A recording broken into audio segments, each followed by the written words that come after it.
Hey everyone.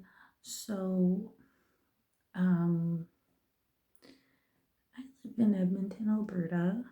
Um, and I was scrolling through Facebook earlier today and I found out that there's a candlelight vigil for people who have passed away because of ODs. I have two friends who passed away because of this. I wish I could go to the vigil, but I can't. And I'm just totally booked for tomorrow and the next few days. Um, anyways, um, so I just wanted to share my friends' stories. So my first friend, female, she was still a teenager. Um,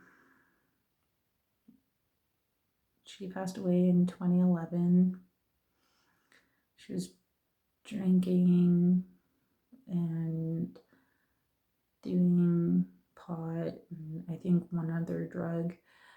I don't know which one it was, but then she took her medication and we didn't live too far from her, and then the next morning I heard a lot of sirens, and then that was about, it was really early in the morning. It was like 5 in the morning, and because it was a long night for me, I just kind of like fell back asleep. And then I woke up, checked the computer, and I go to her, or I saw this mutual friend of ours that said RIP.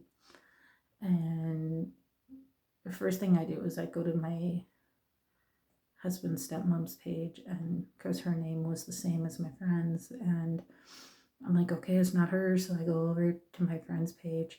Boom, there it is. And I just screamed. My scream was so loud. I woke up my husband. I start crying. My husband was shocked, in awe. And then my friend's fiance was, I don't know, like, I don't think he's really moved on. And because it's been 12 years and I don't even think he's moved on. And I went to the funeral and I brought home some rainbow flowers, hung them up. My friend had a thing for rainbows. That I'm the admin on Facebook for, as well as her mom, for the for the page. It's been 12 years coming up in December, and I still miss her. Second story is, I don't know if how, so is more recent, I guess you could say. So this is when I was living in BC. I didn't know that my friend, guy, was living in Surrey. I was living in Chilliwack, and I knew that you could get to Langley from Surrey, and then from Langley he could have caught a bus to come visit us. And I thought he was doing good and whatever, like, and all of a sudden him and I, like, we were talking and whatever. I'm like, hey bro, blah blah blah, like, you should come out and see Dante and Ava, see how big they're getting, you can stay with us. And it was that type of a relationship. And I basically was talking with him about coming out to visit, like how much he should save up and how much he needed to get back home, how long, and we were timing it out and whatever. And then one day he went out with some friends, and then,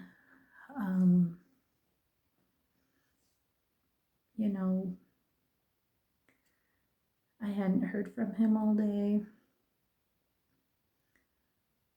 Didn't hear from him again the next day. So on the third day, I go on his profile, or I sent him a message on the second day, like, hey, what's up? Are you okay? And then I go on his Facebook, and that's where I saw everything. And I was just like, holy shit. And the friend that he was with, like, they smoked pot together, but his pot, he didn't buy at one of those weed stores. He bought it on the street, and you don't know what it could be laced with. And we found out later that there was, I'm going to call it fen, in his system.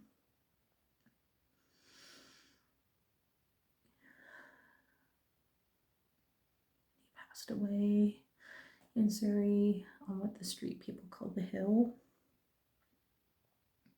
He didn't even make it to the hospital. Yes, they gave him Narcan.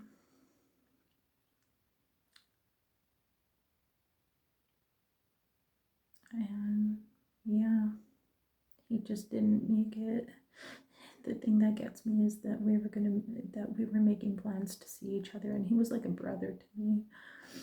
And then fast forward about two years later, I'm working in an apartment, renovating it with my husband, and I'm sitting near the patio doing some work on the floor, and I just happened to look up, and there's this lady. She fell to the ground, started having a seizure, and I just grabbed my phone because it was sitting on the floor next to me. I grabbed my phone, I booked it down 2 flights of stairs and out the door, ran to her.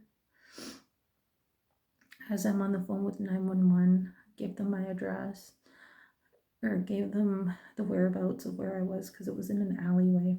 And I looked behind me, and I could see my kids and husband watching me. And I said, I don't know how hard this woman hit her head. I was just looking out of a window, saw her fall, started shaking. I have epilepsy. I know what a seizure looks like. She definitely had a seizure.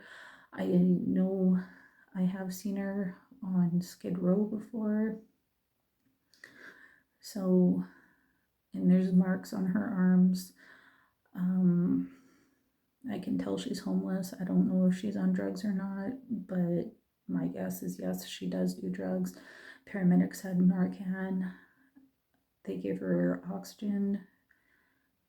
They put an IV, an area for IV, took her to the hospital. Then a few days later, I saw this paramedic. He told me, or one of the paramedics, I saw them at Safeway, and he was off duty, and he's like, thank you, you saved that woman's life. She was overdosing, and you saved her life. If you would have just looked the other way, she probably would have just died there.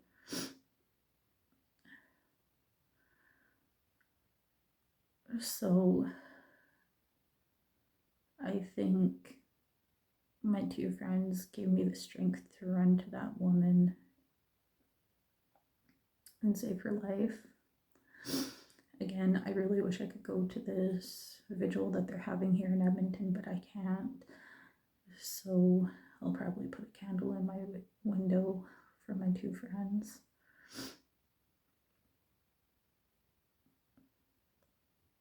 That's all I have to say, because I'm starting to cry. Love you all. Please don't do drugs. They're horrible.